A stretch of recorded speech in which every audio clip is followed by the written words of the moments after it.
오늘 말씀은 시편 23편의 말씀입니다. 우리가 오늘 본문 말씀 속에서 알 수 있듯이 다윗은 하나님께 고백합니다. 1절에서 보면요, 다윗은 이렇게 고백을 하죠. 여호와는 나의 목자시니 내게 부족함이 없으리로다. 아멘.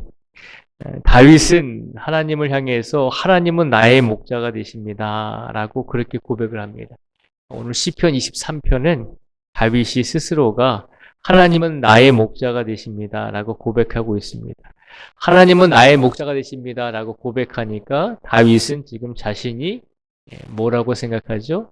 하나님 보시기에 양이라고 생각을 하고 있는 것입니다. 오늘 시편 23편의 말씀을 읽을 때 우리가 양의 입장에서 양의 모습으로 하나님을 대하고자 하는 그런 마음으로 오늘 말씀을 읽으시면 말씀이 더 잘 쉽게 이해하실 수 있을 것입니다. 우리가 양의 입장에서 하나님은 우리의 목자가 되신다라고 했을 때 우리의 목자가 되시는 하나님께서 우리를 어떻게 해주시냐면 부족함이 없도록 이끌어 주신다는 것입니다. 어떻게 부족함이 없도록 채워주시냐면 2절에서 4절까지 말씀해 보면요. 우리의 목자가 되시는 하나님께서 양인 우리들을 어떻게 이끌어 가시는지를 구체적으로 다윗의 고백을 통해서 보여주고 있습니다. 2절부터 4절까지 다시 한번 보겠습니다. 그가 나를 푸른 풀밭에 누이시며 실만한 물가로 인도하시는도다. 내 영혼을 소생시키시고 자기 이름을 위하여 의의 길로 인도하시는도다. 내가 사망의 음침한 골짜기로 다닐지라도 해를 두려워하지 않을 것은 주께서 나와 함께 하심이라. 주의 지팡이와 막대기가 나를 안위하시나이다. 아멘. 2절부터 4절까지 말씀을 저희가 함께 읽었습니다.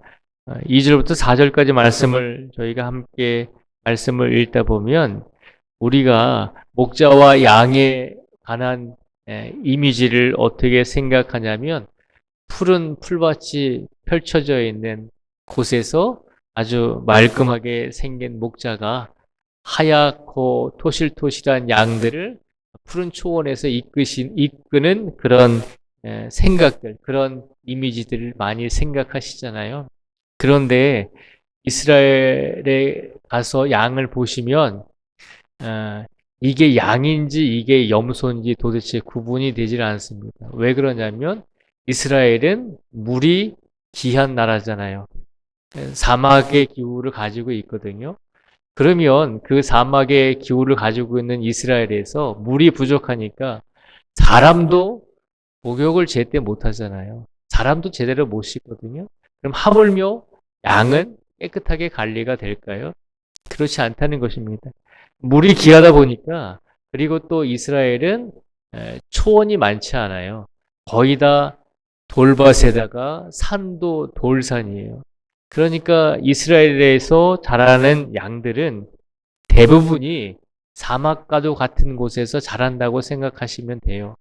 그러면 목욕도 못하고 씻지도 못하고 그냥 1년 365일 내내 그렇게 사막과도 같은 건조한 날씨 속에서 양들이 돌아다니는 거예요. 돌밭을 돌아다니면서 흙먼지가 날리는 그런 곳에서 양들이 산단 말이에요. 그러면 그 양들은 어떻겠어요?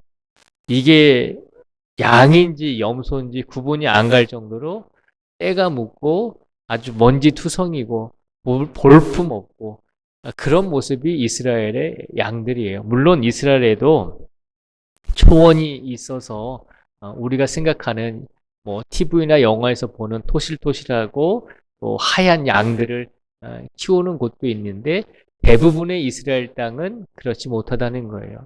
그러니까 오늘 시편 23편의 이 말씀은 우리가 그렇게 이해를 해야 돼요.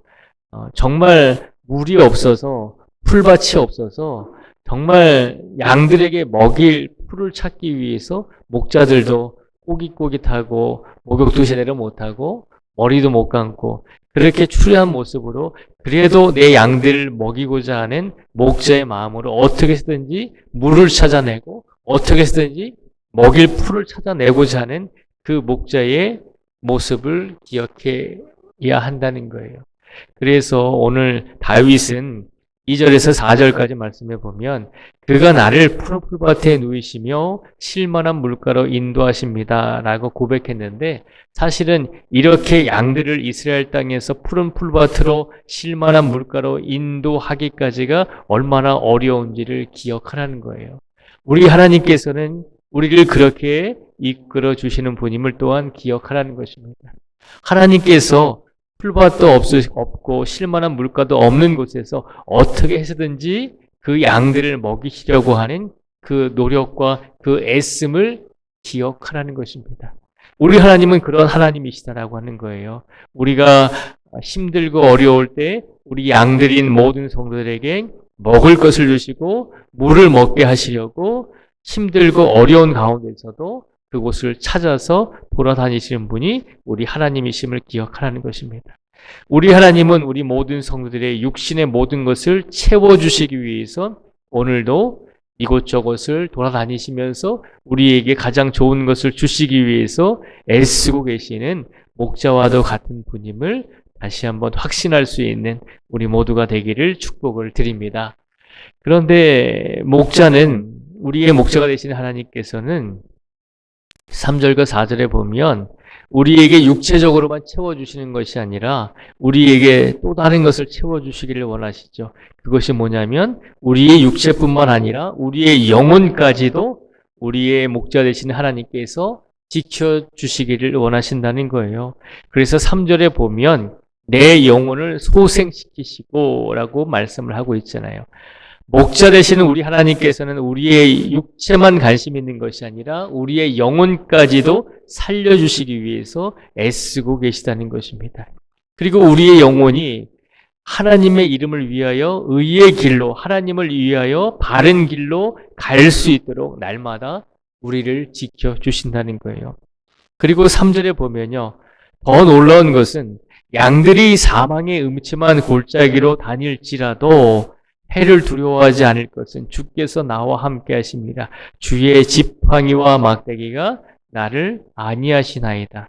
우리 모든 양들이 사망의 음침한 골짜기로 다닐지라도 우리가 세상을 살아가면서 오늘 하루를 살아가면서 오늘 내가 저녁 때 집으로 분명히 100% 돌아올 수 있을 것이다 라고 확신할 수 있는 사람은 아무도 없어요. 뉴스를 보면 길을 가다가 갑자기 뒤에서 차가 덮쳐서 하루아침에 사망하시는 분들도 계시거든요.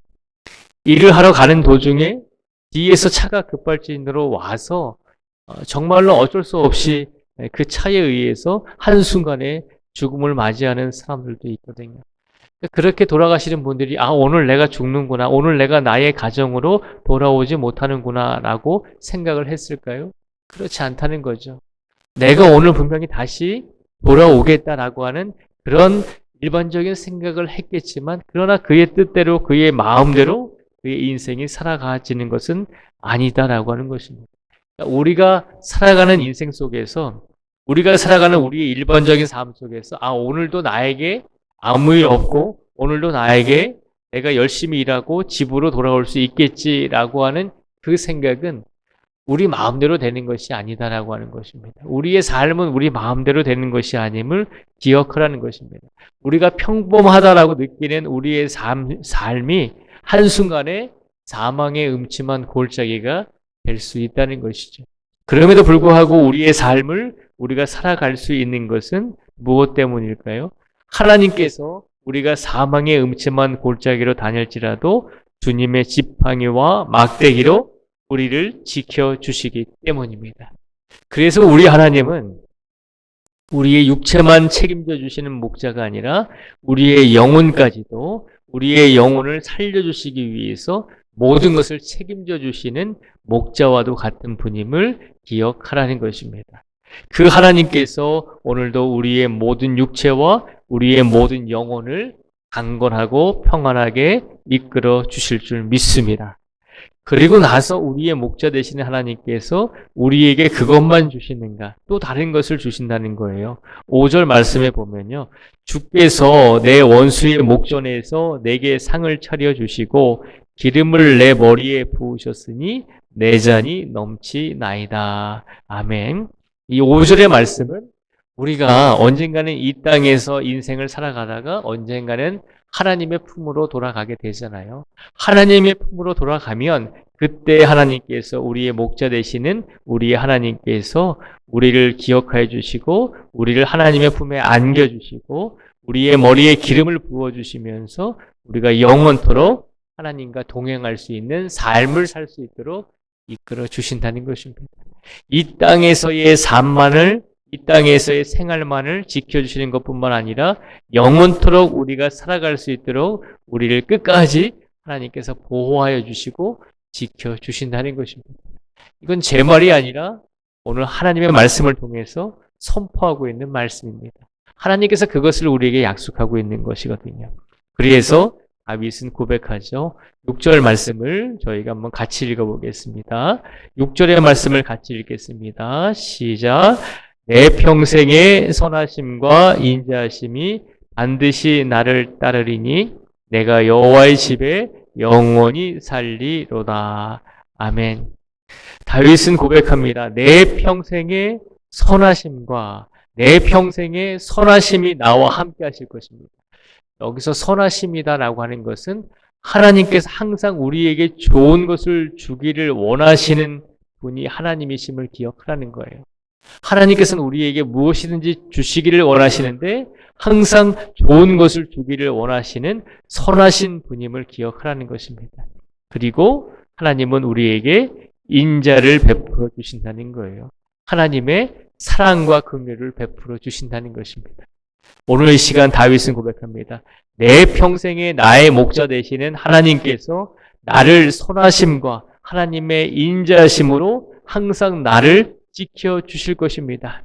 그리고 내가 여호와의 집에 영원히 살 수 있도록 끝까지 나를 이끌어 주실 것입니다. 라고 그렇게 하나님께 고백하고 기도를 드리고 있는 것입니다. 이 시편 23편의 말씀은 다윗이 인생을 어느 정도 살아온 다음에 인생을 되돌아보면서 이렇게 고백을 하고 있는 것입니다. 오늘 시간 우리가 지금까지 살아온 인생을 되돌아보면서 우리는 하나님을 어떻게 고백하고 있는지 우리 자신을 한번 되돌아보기를 원합니다.